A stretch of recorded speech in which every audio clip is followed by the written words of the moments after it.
Hello बच्चों, नमस्ते। E learning class में एक बार आपका फिर बहुत बहुत स्वागत। तो कक्षा 10 की ग्रामर की जो हमारी कक्षा है उसका मैं दूसरा वीडियो लेकर आपके सामने आया हूँ।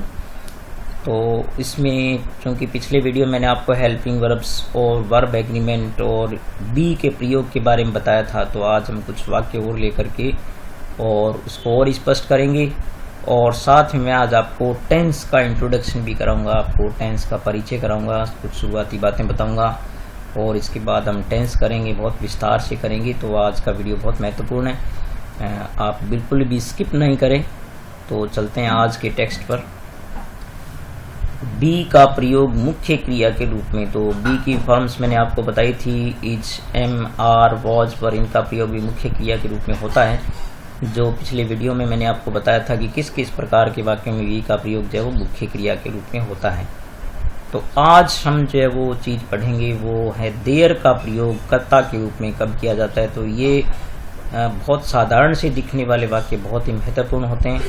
तो आप इस ऐसे वाक्यों को ज़रूर सीखें और ऐसे वाक्यों के आधार पर जो आप पूरे कई प्रकार के ऐसे भी लिख सकते हैं, पैराग्राफ लिख सकते हैं, जैसे स्कूल का लेख लिखना है या हमारे गांव का लेख लिखना है। तो इस प्रकार के वाक्य में केवल ऐसे ही वाक्य आते हैं। जैसे आप यहाँ पर देखते हैं वे वाक्य जिनमें किसी नाउन या प्रोनाउन की स्थिति का मतलब यहाँ पर पोजीशन से हो गया, यानी उसकी पोजीशन बतानी है कि कहाँ क्या चीज़ है। तो ऐसे वाक्यों में देर का प्रयोग क्या किया जाता है, मुख्य क्रिया के ये सब्जेक्ट के रूप में किया जाता है। ठीक है, तो ऐसे वाक्यों को जो हम करेंगे आज, और इसका जो सूत्र है आप यहाँ पर देख सकते हैं कि जैसे सबसे पहले देर का प्रयोग करेंगे, उसके बाद बी की फॉर्म जो है वो तरीका मैंने आपको बताया था कि किस प्रकार से बी की फॉर्म जो है के आधार पर या हैं के आधार पर लगाई जाती है। फिर यह नाउन या प्रोनाउन आता है बाद में, और फिर एटसेट्रा कुछ भी। तो बिल्कुल सीधा सा एक साधारण सी इसकी फॉर्मेट है, आप उसको याद रखें और ये भी ध्यान में रखें कि ऐसे वाक्य तभी काम में लेते हैं। देर का प्रयोग जो कर्ता के रूप में तभी होता है जब वाक्य में जो कि नाउन प्रोनाउन की स्थिति बताई हो। तो मैं कुछ वाक्य लेकर के आपको बताता हूँ। तो यहाँ पर आप एक वाक्य देख रहे हैं बच्चों, ये गांव में एक विद्यालय है। तो इस वाक्य को जब इंग्लिश में हम ट्रांसलेट करेंगे तो आप देख सकते हैं, क्योंकि यहाँ पर एक स्थिति बताएगी एक विद्यालय की। तो यहाँ पर जब हम इस वाक्य को बनाएंगे तो देर का प्रयोग कर्ता के रूप में करेंगे। तो सबसे पहले हम लिखेंगे देर, जैसे फॉर्मूले में आप देख रहे हैं कि सबसे पहले क्या आएगा, देर आएगा। तो यहाँ पर हम लिखते हैं देर, और उसके बाद जो है वो बी की कौन सी फॉर्म आएगी वो इसके आधार पर आएगी। आप देख सकते हैं यहाँ पर है आए तो आप क्या लगाएंगे, इज लगाएंगे। ठीक है, वो मैंने आपको पिछले वीडियो में भी बताया था कि है का प्रयोग होता है तो इज का प्रयोग करते हैं। तो देयर इज, अब देखिए यहाँ पर नाउन इसमें क्या है, गाँव में क्या चीज़ है, एक विद्यालय है। ठीक है, तो एक विद्यालय ये नाउन होगी यहाँ पर, और ये स्थान सूचक शब्द है वो लास्ट में लिखेंगे। तो देयर इज अ स्कूल, तो आप जानते हैं कि विद्यालय को इंग्लिश में स्कूल कहते हैं। देयर इज अ स्कूल, अब कहाँ पर है वो, तो यहाँ पर मे का मतलब हो गया इन में क्या होता है, मे। तो there is a school in the village. ठीक है, तो यहाँ पर ये स्थान हो गया जहाँ पर स्कूल है, स्थिति बताइए यहाँ पर। तो there is a school in the village. ठीक है, तो यहाँ पर इस प्रकार से ऐसे वाक्यों का आप बहुत आसानी से बना सकते हैं। अब यही वाक्य यदि निगेटिव में हो तो आप ये कहेंगे कि गांव में एक विद्यालय नहीं है। ठीक है, तो यही वाक्य जो उसमें कैसे बन जाएगा मैंने आपको बताया था जब हमने जो है वो नकारात्मक वाक्यों में देखा था कि हेल्पिंग वर्ब जो होती है उसके बाद हम क्या लगा देते हैं, नोट लगा देते हैं। यहाँ इसके बाद नोट लगा देंगे तो यही वाक्य कैसे बन जाएगा, there is not a school in the village. ठीक है, देखो इस प्रकार से ये नकारात्मक वाक्य बन गया, यानी निगेटिव वाक्य बन गया ये यहाँ पर आपका। तो ये हो गया निगेटिव सेंटेंस, और ये था एफर्मेटिव, यानी गांव में एक स्कूल है, और यह इसका अर्थ हो गया कि गांव में एक स्कूल नहीं है। तो आपने सीखा कि हेल्पिंग वर्ब के बाद क्या लगा देते हैं, नोट लगा देते हैं। अब यदि यही वाक्य इंटरोगेटिव में हो, क्या से शुरू होने वाले वाक्य इंटरोगेटिव होते हैं, जो मैंने आपको पिछले वीडियो में बताया था तो क्या गांव में एक स्कूल है, तो इसमें हम क्या करेंगे, ये जो हेल्पिंग वर्ब होती है इसको हम क्या करेंगे, कर्ता से पहले लिख देंगे। तो देखिए ये वाक्य अब किस प्रकार से बन जाएगा, ये इज जो है वो सबसे पहले आ जाएगा, तो इज और फिर आ जाएगा देयर, क्योंकि इज वाक्य में पहले आ जाएगा, तो इज देयर अ स्कूल, और फिर आगे वाक्य ज्यों का त्यों रहेगा, is there school in the village. ठीक है, तो इस प्रकार से आप देख सकते हैं कि हम वाक्य को जो है वो इंटेरोगेटिव में भी आसानी से बदल सकते हैं। आप ये देखिए इंटेरोगेटिव बाय सेंटेंस बन गया। अब इसी को इंटेरोगेटिव निगेटिव बनाना है तो आप जानते हैं कि तीसरे स्थान पर यहाँ पर नोट लगा देंगे, तो is there not a school in the village ऐसे बन जाएगा। ठीक है, तो इस प्रकार से ये वाक्य जो है वो बहुत आसानी से बनाए जा सकते हैं। तो एक दो वाक्य मैं आपको और बना करके बताता हूँ। तो यहाँ आप 3 वाक्य देख रहे हैं कि कक्षा में 30 विद्यार्थी हैं। तो पहले हम इस वाक्य को बनाते हैं। तो यहाँ पर सबसे पहले हम देयर का प्रयोग सब्जेक्ट के रूप में करेंगे, तो हम लिखेंगे देयर। बस आप इस जो है वो फॉर्मूले को अच्छी तरह ध्यान में रखिए कि देयर आता है, उसके बाद बी की फॉर्म आती है।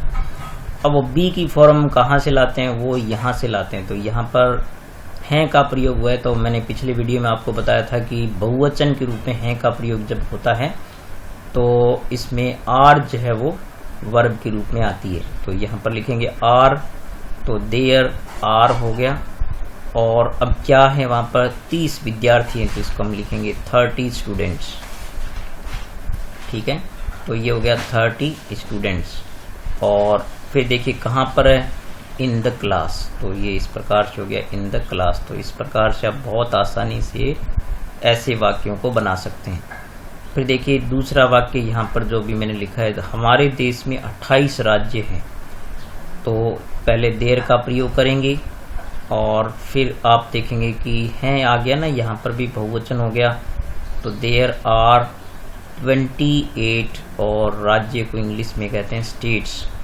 तो there are 28 states in our country, हमारे देश में है। ठीक है, तो COUNTRY, तो इस प्रकार से कंट्री, तो हमारे देश में 28 स्टेट्स हैं। ठीक है, अब देखिए यहाँ पर गिलास में कुछ पानी था, तो ये हमने था, थी, थे, इनकी भी इंग्लिश आपको बताई थी मैंने आपको कि वॉज का प्रयोग करेंगे। तो पहले हम लिखेंगे देयर, और देयर के बाद आप यहाँ पर देख सकते हैं कि पानी था, तो था के लिए वॉज का प्रयोग होता है, तो देयर वॉज। और कुछ पानी था, तो कुछ को इंग्लिश में कहते हैं सम। और क्या था, पानी था, देयर वॉज सम वाटर। और कहाँ था, इन द ग्लास। तो देखिए इस प्रकार से कितने आसानी से जो है आप इन वाक्यों को बना सकते हो। ठीक है, तो अब मैं कुछ वाक्य और भिन्न भिन्न प्रकार के लेकर के आपको और बताता हूँ, ताकि जो इस प्रकार के वाक्य हैं जिनमें बी का प्रयोग जो है वो मैन वर्ब के रूप में करते हैं, जिन वाक्यों में कोई क्रिया नहीं होती है, तो ऐसे वाक्यों को आप कितनी आसानी से बना सकते हैं। और ये बड़े महत्वपूर्ण सेंटेंस, आप इनको बिल्कुल भी हल्के में नहीं लें, ये हमें बहुत जगह काम आते हैं। और ये तो मैंने आपको बताया था कि देर वाले के आधार पर आप पूरा स्कूल का लेख लिख सकते हैं। ठीक है, जैसे अपने ये कहते हैं कि हमारे स्कूल में 30 कमरे हैं, तो there are 30 rooms in our school. हमारे स्कूल में जो है वो, हमारे विद्यालय में 15 शिक्षक हैं, there are 15 teachers in our school. इस प्रकार से पूरा जो है वो स्कूल का लेख या गांव का लेख लिखना हो तो आप लिख सकते हैं आसानी से, और ऐसे वाक्य आप बना सकते हैं। तो घर में बैठ के इसकी प्रैक्टिस करें। अब मैं कुछ इस प्रकार के वाक्य और बना करके आपको बताता हूँ। तो यहाँ कुछ वाक्य मैंने लिखे हैं बच्चों, और इनको मैं अब आपको ट्रांसलेट करके बताता हूँ किस प्रकार से हम इनको आसानी से इंग्लिश में ट्रांसलेट कर सकते हैं। तो यहाँ पहला वाक्य देखिए आप, रमेश मेरा मित्र नहीं है।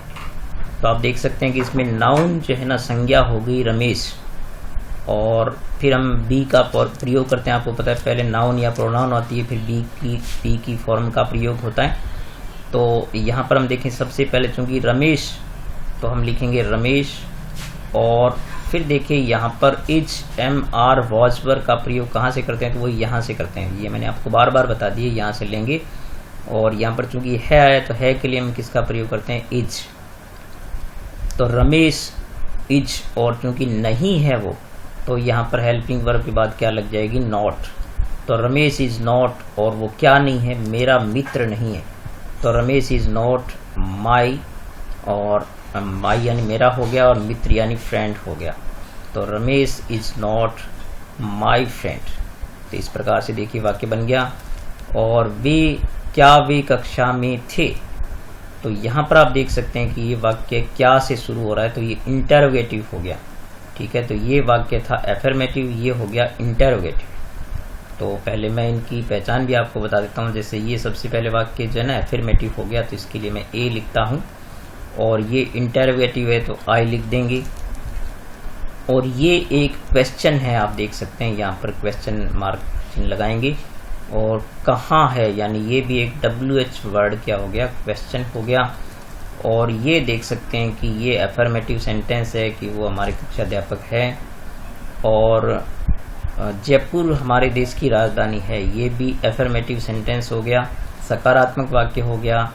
और तुम्हारा मित्र कौन है, तो ये भी एक क्वेश्चन हो गया और WH वर्ड हो गया। और ऐसे वाक्यों के पीछे आप क्वेश्चन मार्क चिन्ह लगाएंगे। तुम कल कहाँ थे, तो ये भी एक क्वेश्चन हो गया। और क्या यह एक मुश्किल प्रश्न है, तो क्या से शुरू हो रहा है, इसलिए क्या हो गया, इंटरोगेटिव हो गया। तो पहचान आपको जिन वाक्यों की अच्छी तरह आनी चाहिए। तो क्या एक कक्षा में थे, तो यहाँ पर थे आ रहा है ना, तो सबसे पहले हम थे का प्रयोग, क्योंकि हेल्पिंग वर्ब सबसे पहले लिखेंगे, तो थे की इंग्लिश होती है वर। तो यहाँ लिखेंगे वर, और फिर यहाँ पर नाउन आ जाएगी वर दे, क्योंकि ये जो है वो ऊपर आगे आ गया। वर दे इन द क्लास, ठीक है, इन द क्लास। तो इस प्रकार से आप ऐसे वाक्यों को बना सकते हैं। ऐसे कुछ वाक्य और भी सिमिलर वाक्य आप बना करके देखा करें। जैसे क्या वे कक्षा में थे, क्या वह घर पर था, क्या वह स्कूल में था। इस प्रकार के वाक्य भी आप बना करके और मुझे व्हाट्सएप पर सेंड किया करें, मैं चेक करूंगा उनको जरूर। फिर गणित की किताब कहाँ है, तो यहाँ बच्चों देखिए ये क्वेश्चन वर्ड आ गया यहाँ पर। तो कहाँ की इंग्लिश होती है वेयर। तो सबसे पहले हम WH वर्ड जो है कहाँ, उसकी इंग्लिश लिखेंगे वेयर। और फिर देखिए यहाँ पर है, तो है के लिए हम क्या लगाते हैं, इज लगाते हैं। तो सबसे पहले आता है क्वेश्चन वर्ड, फिर आती है बी की फॉर्म, फिर जो है वो गणित की किताब। तो बच्चों ऐसे चीज़ों को इंग्लिश में जो है वो उल्टे तरफ से लिखा जाता है। गणित की किताब का मतलब आएगा कि जब हम इसको इंग्लिश लिखेंगे बुक ऑफ मैथ्स, ठीक है। तो यहाँ पर उल्टे तरफ से शुरू होते हैं। का के की इंग्लिश होती है ऑफ। तो where is book of maths, ठीक है। इसको हम मैथ्स को लिखेंगे, मैथमेटिक्स को शॉर्ट में क्या लिखते हैं, मैथ्स लिखते हैं। तो इस प्रकार से हो गया where is book of maths.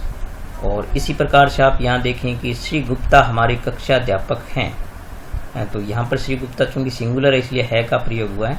तो सबसे पहले कर्ता यहाँ पर कौन हो गया, नाउन होगी श्री गुप्ता। तो श्री गुप्ता लिखेंगे हम। और आप ये भी ध्यान रखें कि जितनी भी आपकी प्रॉपर नाउन होती है, व्यक्तिवाचक संज्ञाएं होती है जिनमें स्थान का नाम हो, किसी व्यक्ति का नाम हो, उसका पहला अक्षर आपको हमेशा बड़ा रखना है। तो श्री गुप्ता हमारे कक्षा अध्यापक है, तो इज आ जाएगा क्योंकि है का प्रयोग हुआ है। और वो क्या है, हमारे कक्षा अध्यापक। तो हमारे की इंग्लिश अवर, और कक्षा अध्यापक यानी क्लास टीचर, ठीक है। तो इस प्रकार से आप जैसे वाक्यों को बिल्कुल आसानी से ट्रांसलेट कर सकते हैं। और ऐसे वाक्य और बना सकते हैं कि श्री राम प्रकाश हमारे जो है वो प्रिंसिपल हैं, तो वो हो जाएगा Shri Ram Prakash is our principal, ठीक है। और ऐसे वाक्य बहुत सारे बना सकते हैं। तो जयपुर हमारे देश की राजधानी है। तो जयपुर यहाँ पर नाउन हो गई और है आया तो इज लगाएंगे। तो सबसे पहले हम लिखेंगे जयपुर, और फिर चूंकि इज आया ना इसलिए है इसलिए इज का प्रयोग करेंगे, जयपुर इज। अब वो क्या है, हमारे देश की राजधानी, हमारे राज्य की राजधानी। तो इसमें हमारे राज्य की राजधानी, तो सबसे पहले राजधानी शुरू होगा। आपको पता है कि का के की आता तो पहले ये लिखेंगे। तो राजधानी को इंग्लिश में कहते हैं कैपिटल। तो यहाँ पर आप देख सकते हैं कि जयपुर इज कैपिटल ऑफ, का के लिए किसका प्रयोग करते हैं, ऑफ का प्रयोग करते हैं। Jaipur is capital of our state, ठीक है, इंग्लिश जो है वो हमारी की क्या होती है, अवर, और स्टेट कहते हैं राज्य को। तो इस प्रकार से वाक्य बनाएं आप। फिर आप देखें कि अब यहाँ देखें तुम्हारा मित्र कौन है, तो यहाँ पर भी एक क्वेश्चन हो गया। तो कौन की इंग्लिश होती है हु, तो सबसे पहले हु लिखेंगे और है आ गया इसलिए इज लिखेंगे। हु इज क्या तुम्हारा मित्र, तुम्हारा की इंग्लिश होती है योर, तो हु इज योर, और मित्र को हम इंग्लिश में कहते हैं फ्रेंड। ठीक है, तो हु इज योर फ्रेंड। ठीक है, तो यहाँ पर क्वेश्चन मार्क लगा दें आप। तुम कल कहाँ थे, तो यहाँ पर कहाँ को हम इंग्लिश में क्या कहते हैं, वेयर, और क्वेश्चन वर्ड के बाद हमेशा हेल्पिंग वर्ब का प्रयोग करेंगे। तो थे की इंग्लिश क्या होती है, वर होती है, तो वेयर, और वर आ जाएगा बाद में, वेयर वर। फिर देखिए तुम यहाँ पर, तो वेयर वर यू, और फिर यहाँ पर देखिए कल को इंग्लिश में कहते हैं यस्टरडे, तो वेयर वर यू यस्टरडे। ठीक है, तो यहाँ पर इस प्रकार से वाक्य बन गया। फिर देखिए ये है कि क्या यह एक मुश्किल प्रश्न है, तो क्या से शुरू हो रहा है तो इसलिए इंटरोगेटिव हो गया। तो यहाँ पर इज जो आएगा ना वो सबसे पहले आ जाएगा। इंटरोगेटिव सेंटेंस में हेल्पिंग वर्ब सबसे पहले आती है, तो इज, और यह एक मुश्किल प्रश्न है, तो इज दिस, और मुश्किल को इंग्लिश में कहते हैं हार्ड, और प्रश्न हो गया क्वेश्चन, तो इज दिस, और यह की इंग्लिश के लिए दिस का प्रयोग करते हैं, यह वह के लिए दैट का प्रयोग करते हैं। इस प्रकार से इनको आप याद रखें। इज दिस हार्ड क्वेश्चन या डिफिकल्ट क्वेश्चन कह सकते हैं, इज दिस डिफिकल्ट या हार्ड क्वेश्चन। तो देखिए बिल्कुल आसानी से ऐसे वाक्य बन सकते हैं। आप प्रैक्टिस जरूर करें ऐसे वाक्यों की। तो ये काफ़ी वाक्य मैंने जो इस प्रकार से आपको बना करके बताए, इनमें कोई एफर्मेटिव, निगेटिव, इंटरोगेटिव सब प्रकार के आप इस प्रकार बना सकते हैं, और प्रैक्टिस जरूर करें। प्रैक्टिस आप करेंगे, वाक्य बनाएंगे, खुद बनाएंगे कुछ वाक्य लिख करके, तो जो है आप आसानी से ऐसे वाक्यों को और ट्रांसलेट कर सकते हैं। मैं कुछ वाक्य जो है वो नेक्स्ट स्लाइड में आपको लिख करके देता हूँ, तो आप ऐसे वाक्यों को जो है वो ट्रांसलेट करके मुझे ज़रूर सेंड करें। मैं हर एक वाक्य को चेक करूँगा, और जो भी गलती आपकी होगी तो मैं उसमें बताऊंगा आपको। आप ध्यान से सूत्र के अनुसार वाक्यों को जरूर बनाएं, और इस 2 वीडियो के आधार पर जो जितने भी वाक्य मैंने बताने की आपको कोशिश की है उनको आप सीखें जरूर। ये कुछ 10 वाक्य बच्चों मैंने आपके लिए रखे हैं प्रैक्टिस के लिए, तो आप इनको जरूर ट्रांसलेट करें। सबसे पहले आप वाक्यों के प्रकार को अच्छी तरह पहचान लें। ठीक है, जैसे वाक्य एफर्मेटिव है या निगेटिव है, इंटरोगेटिव है, उनकी पहचान अच्छी तरह बनाएं, उनको अच्छी तरह लर्न करें आप, फिर इन वाक्यों की प्रैक्टिस करना।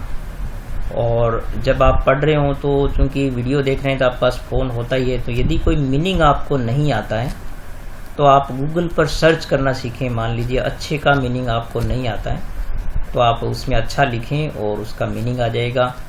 और इसी प्रकार मान लीजिए कोई मीनिंग आपको नहीं आता तो सर्च करके उसको जो है वो ढूंढना सीखें, उसको लर्न करें, याद करें, और ऐसे वाक्य बनाना आप सीखें। तो हम जो बेसिक इंग्लिश को सुधारना चाहते हैं तो वो आपकी इस तरीके से बिल्कुल सुधर सकती है। ठीक है, तो ये वाक्य जरूर आप ट्रांसलेट करके मुझे व्हाट्सएप पर सेंड करें। तो ये है बच्चों प्रोनाउंस की टेबल। ठीक है, तो आप देख रहे हैं प्रोनाउंस टेबल। तो यहाँ पर जैसे आप देखिए कि जैसे ये आई, माई, मी, माई सेल्फ, माइन, तो यहाँ पर हमारे पास जब हम वाक्यों को बदलते हैं, ट्रांसलेट करते हैं इंग्लिश में, तो बार बार हमारे पास ऐसे मीनिंग आते हैं, मैं, मैंने, मेरा, मेरी, मुझको, मुझे, ये सब। तो यहाँ से आप क्या है कि ये अच्छी तरह प्रोनाउन की टेबल को यदि लर्न कर लेते हैं आप इस प्रकार से, जैसे आई, माई, मी, माई सेल्फ, माइन, ये आपकी जुबान पर जो एकदम अच्छी तरह रट जाना चाहिए। तो आप इनको अपनी कॉपी में नोट करें अच्छी तरह, जो सारी चीज़ें मैंने बताई उनको आप नोट करें, उसके साथ इसको भी नोट करके रखें। और ये वाक्यों में तो हमारे काम आते ही आते हैं, जब हम डायरेक्ट इनडायरेक्ट करेंगे तो भी ये हमें बहुत काम आएगी टेबल। तो आप अच्छी तरह इसको याद करके रखें। फिर देखिए सबके 5-5 रूप हैं ये। तो पहला जो रूप होता है वो सब्जेक्ट होता है, दूसरा पॉजिटिव एडजेक्टिव होता है, तो यानी अधिकारात्मक विशेषण होता है, जैसे माई, तो माई के बाद चूंकि विशेषण है तो कोई नाउन आएगी, माई बुक हो गया, माई पेन हो गया। और तीसरा जो ये ऑब्जेक्ट होता है, कर्म होता है, जैसे आई, मी हो गया, तो मी जो है वो मुझे यानी मैं कर्म हो गया। इसी प्रकार रिफ्लेक्सिव प्रोनाउन यानी माई सेल्फ यानी मैं खुद हो गया। और पॉजेसिव प्रोनाउंस जो होते हैं उसमें क्या होता है कि जैसे माई नेम इज भी मेरा ही होता है, लेकिन यहाँ इसके बाद नाउन लिखना जरूरी नहीं है, तो ये आई के रूप हो गए। इसी प्रकार ये हो गया we, our, us, ourselves, ours, तो इनके भी आप अर्थ याद करें। पांचों रूप आपकी जुबान पर इस प्रकार से रट जाने चाहिए ये। फिर है यू, योर, योर सेल्फ, और योर सेल्फ्स भी होता है। तो जब सामने वाला सुनने वाला एक वचन हो तो योर सेल्फ होता है, और बहुवचन हो तो योर सेल्फ्स होता है, और योर्स हो गया। तो इस प्रकार से यू की फॉर्म आप यहाँ पर आप ध्यान रखिए कि ये जो आई और वी होते हैं तो इनको बोलते हैं फर्स्ट पर्सन प्रोनाउन, ठीक है। तो ये जो प्रथम पुरुष प्रोनाउन होते हैं, यानी ये कहने वाले होते हैं, बोलने वाले होते हैं। और ये यहाँ पर यू जो होता है वो सेकंड पर्सन प्रोनाउन होता है, जो सुनने वाले होते हैं। और यहाँ पर ये बाकी आप देख सकते हैं सारे जो ही, शी, दे, इट, ये थर्ड पर्सन प्रोनाउन होते हैं जिनके बारे में बात होती है। तो यहाँ पर देखिए ही, हिज, हिम, हिमसेल्फ हो गया, हिज हो गया, फिर शी, हर, हरसेल्फ और हर्स हो गया, फिर दे, देयर, देम, देमसेल्व्स और देयर्स हो गया। तो ये जो इनकी इंग्लिश आप अच्छी तरह जो है वो जब याद करें तो उनके अर्थ जरूर आप हिंदी में याद करें इनको, ठीक है। और जैसे मान लीजिए कई वाक्य में आता है कि उनका मित्र, तो उनका देर हो जाएगा। और उनको यानी मैंने उनको एक पेन दिया, तो उनको की इंग्लिश देम हो जाएगी। तो ये यदि आपको याद नहीं होंगे तो फिर वाक्य बनने और इंग्लिश में कहीं कहीं आपको समस्याएं आती रहेगी। तो आप इन चीज़ों को जरूर लर्न करें। ये टेबल मैंने इसलिए आपको शो की है, ठीक है।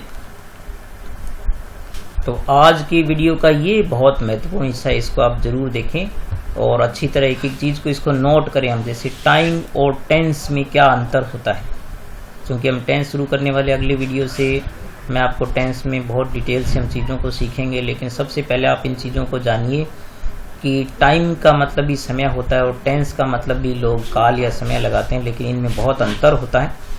तो टाइम को 3 भागों में बांटा गया बच्चों। टाइम को तो जो है वो व्यक्ति तब भी समझता है, यानी टाइम जो है ना, टाइम को 3 भागों में बांटते हैं, प्रेजेंट, पास्ट और फ्यूचर।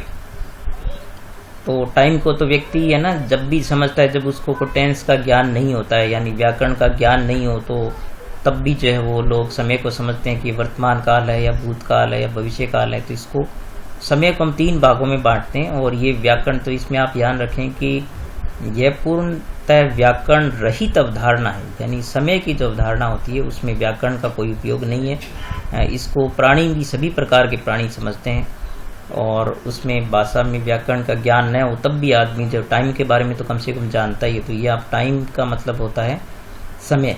लेकिन टेंस जो है वो आप याद रखें कि ये एक व्याकरण पर आधारित संकल्पना है या अवधारणा है। तो इसको अपने क्या कहते हैं, ग्रामेटिकल कंसेप्ट कहेंगे।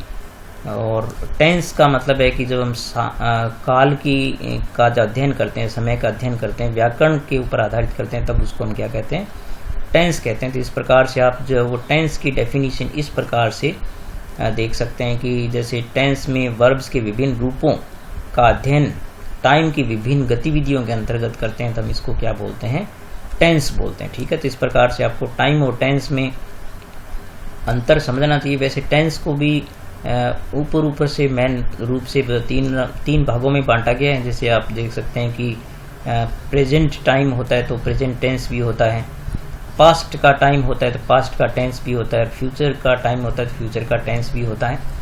तो इसमें लेकिन हम फिर इनमें जो प्रत्येक टेंस होता है उसमें हम 4 प्रकार की गतिविधियों का अध्ययन करते हैं। ये जो 4 होती है वो सारों में ही होती है, प्रेजेंट में भी होती है, पास्ट में भी होती है और फ्यूचर में भी होती है।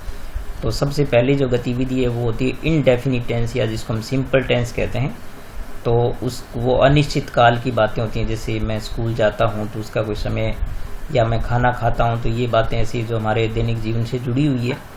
तो ये वाक्य हो गई। इसी वह कंटिन्यूस का मतलब होता है कि जो सतत बातें चल रही है या चल रही थी या चल रही होगी, जैसे मैं खाना खा रहा हूँ, इस प्रकार का वाक्य हो गया। और फिर तीसरी गतिविधि होती है परफेक्ट टेंस, यानी पूर्ण काल होता है, जिसमें कोई कार्य पूर्ण हो जाता है लेकिन उसका जो है वो असर वर्तमान काल पर रहता है यदि, तो वो परफेक्ट टेंस हो गया प्रेजेंट का।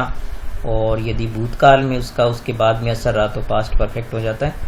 इसी प्रकार परफेक्ट कंटिन्यूस टेंस जो है वो इस प्रकार के वाक्य होते हैं जिनमें कुछ कार्य पूर्ण होता है और आगे जारी रहता है, तो वो परफेक्ट भी होता है और कंटिन्यूस भी होता है। तो इस प्रकार से आपने देखा कि टेंस के 3 भाग होते हैं, प्रत्येक में फिर आगे 4-4 प्रकार की गतिविधियां होती है। इस प्रकार से कुल जो है वो आपके पास 12 टेंसेज हो जाते हैं। तो 12 टेंसेज को हम अलग अलग तरीके से सभी को बारी बारी से अध्ययन करेंगे, उनके वाक्य पढ़ेंगे और सभी की जितनी भी सूक्ष्मताएं हैं वो भी मैं आपको बताऊंगा। तो यहाँ पर आप सबसे पहले आज जो है वो टाइम और टेंस में अंतर समझें कि ये दोनों में क्या अंतर होता है। और टेंस के प्रकार हो गए 3 और 3 में जो है आगे 4-4 प्रकार की गतिविधियाँ होती है, तो कुल 12 हो जाते हैं। फिर हम टेंस में जो अध्ययन करेंगे वाक्यों का, उसमें आप देख सकते हैं कि ये वाक्य मैं आपको पहले भी बता चुका हूँ कि एफर्मेटिव सेंटेंस, निगेटिव सेंटेंस, प्रश्नवाचक वाक्य यानी इंटरोगेटिव सेंटेंस, फिर इंटरोगेटिव निगेटिव सेंटेंस और क्वेश्चन। तो ये वही है जो मैंने आपको पहले बताया, आपने अपनी कॉपी में नोट कर लिए होंगे। इसके बाद आप ये देखें कि यहाँ पर जो हम टेंस में जब वाक्यों को पढ़ेंगे तो आप उनको पहचान भी होनी चाहिए आपको। तो किसी कार्य के होने अर्थात क्रिया के आधार पर निम्न प्रकार की सभी टेंसेस को वर्गीकृत किया जा सकता है। तो हिंदी वाक्यों को हम निम्न प्रकार से टेंस में समझ सकते हैं। जैसे आप जानते हैं कि प्रेजेंट, पास्ट और फ्यूचर 3 टेंस हो गए। 3 में प्रत्येक में 4-4 प्रकार की गतिविधि होती है। तो प्रेजेंट इंडेफिनिट में जो वाक्य होंगे वो उसमें कार्य होता है, यानी जैसे मैं स्कूल जाता हूँ, वह पुस्तक पढ़ता है, इस प्रकार के वाक्य हो गया। प्रेजेंट कंटिन्यूस जो होगा उसमें प्रेजेंट में जो कार्य चल रहा है, यानी जैसे वह पुस्तक पढ़ रहा है, तो ये प्रेजेंट का कंटिन्यूस हो गया। फिर प्रेजेंट परफेक्ट में यानी जो प्रेजेंट में पूर्ण हो गया, यानी जैसे वह पाठ पढ़ चुका है। तो इस प्रकार से आप याद रखें कि जिनके पीछे चुका है, चुकी है आते हैं वो परफेक्ट होता है, और जिन वाक्यों के पीछे रहा है, रही है ये आते हैं वो कंटिन्यूस होते हैं, और जिनके पीछे होता है, होती है यानी ता है, ती है, ते आते हैं वो प्रेजेंट इंडेफिनिट में होते हैं, या प्रेजेंट सिंपल भी कहते हैं इसको। आप यहाँ पर सिंपल भी याद रख सकते हैं, प्रेजेंट सिंपल। और इसी प्रकार से प्रेजेंट परफेक्ट में चुका है, चुकी है, चुके होगा। और प्रेजेंट परफेक्ट कंटिन्यूस टेंस होगा जिसमें रहा है, रही है लास्ट में आएगा, लेकिन इसमें समय भी होता है कि कितने समय से कार्य चल रहा है। इसी प्रकार से हम जब पास्ट की बात करें तो पास्ट में जो है वो कार्य होता था यानी या हुआ, जैसे उसने पाठ पढ़ा या वह रहता था, तो ये पास्ट का सिंपल हो गया। फिर यदि पास्ट में जो कार्य जारी थे यानी कार्य हो रहा था, यानी वह पुस्तक पढ़ रहा था, इस प्रकार के वाक्य हो गए। इनके पीछे था जरूर आता है, था, थी, थे आता है।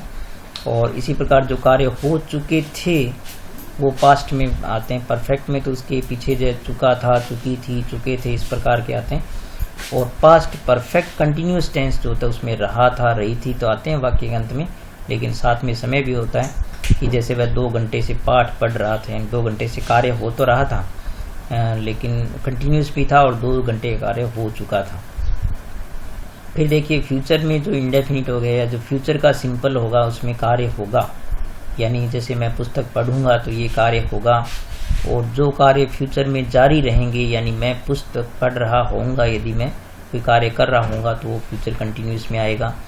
और जो भविष्य में कार्य पूर्ण हो चुका होगा, जैसे मैं पुस्तक पढ़ चुका होऊंगा या मैं स्कूल पहुंच चुका होऊंगा, तो ऐसे वाक्य किस में आते हैं, फ्यूचर परफेक्ट में आते हैं। और फ्यूचर में यदि किसी समय से हम जब कार्य कर रहे होंगे तो हम उसको जो है वो फ्यूचर परफेक्ट कंटिन्यूस टेंस में पढ़ेंगे। जैसे मैं 2 घंटे से पुस्तक पढ़ रहा होऊंगा, तो ये पहचान आप जरूर बनाएं, अच्छी तरह नोट कर लें। और वाक्यों को जब हम पढ़ेंगे तो इनके आधार पर ये अलग अलग टेंस में जो उनको विभाजित करेंगे, तो ये बहुत ही महत्वपूर्ण, आप अपनी कॉपी में जरूर नोट करें ऊपर की सब चीज़ें भी और साथ में ये भी। अब जो लास्ट में मैं आज आपको शो करना चाहता हूँ वो पूरे 12 टेंसेज की वर्ब्स जो हैं उसका आप एक चार्ट बना ले अपनी कॉपी में, एक पूरा जो है वो पेज पर सुंदर से लिख लें इनको। तो यहाँ पर आप देख सकते हैं पूरे 12 टेंस हो गए, प्रेजेंट के 4 हो गए, पास्ट के 4 हो गए और फ्यूचर के भी 4 हो गए। और इनके जो हैं वो ये वर्ब्स हैं। तो आज का कार्य यही है कि आप इनको अच्छी तरह अपनी कॉपी में नोट कर लें और उसके बाद जो इसको कैसे काम में लेना है, हम इसको कैसे उपयोग में लेंगे, कैसे ये चीज़ें काम आएगी, कैसे हमारी पहचान में आएगी, वो मैं आपको नेक्स्ट वीडियो में ज़रूर बताऊंगा। लेकिन आप इनको बिल्कुल अच्छी तरह साफ़ सुथरा, स्पेलिंग भी सही रखें एकदम, और जैसे ये इसमें पेज में मैंने दिखा रखे हैं वैसे वैसे आप अपनी कॉपी में रजिस्टर में नोट करें, ठीक है। तो आज का वीडियो जो है वो बहुत ही महत्वपूर्ण था। आप इसको पूरा वीडियो देखें जरूर, स्किप नहीं करें बिल्कुल ही, और अपनी कॉपी में नोट करें ताकि हम आगे का जब कार्य करें तो इस पर आधारित जो कार्य है वो उसमें हमें आसानी रहे, क्योंकि पहले की चीज़ें यदि नोट है तो आगे कार्य करने में भी आसानी रहेगी। तो ठीक है बच्चों, आप वीडियो लाइक ज़रूर करें, अपने दोस्तों के साथ शेयर करें, और यदि चैनल आपने अभी तक सब्सक्राइब नहीं किया है तो आप सब्सक्राइब करें, अपने दोस्तों को भी कहें, और लाइक ज़रूर करें, कमेंट ज़रूर करें। ठीक है, तो मिलेंगे नेक्स्ट वीडियो में, तब तक नमस्कार।